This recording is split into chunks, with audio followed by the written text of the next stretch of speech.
సరే ఆ త్యాగదారులందరికీ ఇక్కడ ఏదో ఎంప్లాయ్మెంట్ తీసుకోవచ్చు, కంపెనీ పెట్టచ్చు, సంసారం తీసుకోవచ్చు. కానీ అక్కడ జీవనానికి ప్రాణానికి సెక్యూరిటీ లేదు, ఎప్పుడు వస్తామో కూడా తెలియదు అని అనుకున్నటువంటి ప్రదేశానికి కూడా వాళ్ళు ఎంతో త్యాగ ఉంది కాబట్టి, ఆ త్యాగ గుణం ఉంది కాబట్టి ఈ యొక్క జీవితాన్ని అక్కడికి వెళ్ళి అర్పించడం. అదేవిధంగా స్వాతంత్రం అనేటువంటి ఆలోచన కూడా లేనటువంటి ప్రజల్లో స్వాతంత్ర కాంక్షని రగిలించడం.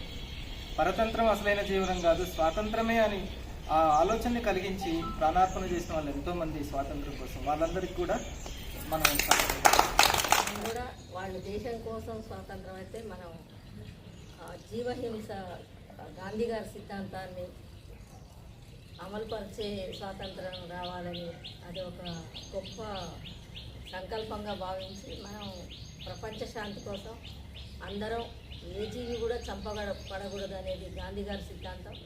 ఆయన సిద్ధాంతం ఆ రోజుల్లోనే అమలు చేద్దామని ఆయన చాలా కృషి చేశారు. ఆయన ఇచ్చిన స్వాతంత్రంతో మనం ఇప్పటివరకు చాలా ఇంత ఉన్నతిగా ఉన్నాము. ఇప్పుడు మనం ఆయన సిద్ధాంతాన్ని, మన గురువుగారి అయిన పత్రి గారి సిద్ధాంతాన్ని పట్టుకొని మనం ముందుకెళ్ళి అహింసా సిద్ధాంతం, శాకాహార సిద్ధాంతం, జ్ఞాన జగత్, శాకాహార జగత్ సాధించే వరకు మన ధ్యానులు ఎవ్వరు కూడా నిద్రపోకూడదు. అనుక్షణం కూడా ఆ వైపే మన ఆలోచనలు, మన సంకల్పాలు, మనం చేసే ధ్యానం ఆ వైపే ఉండాలని అందరికీ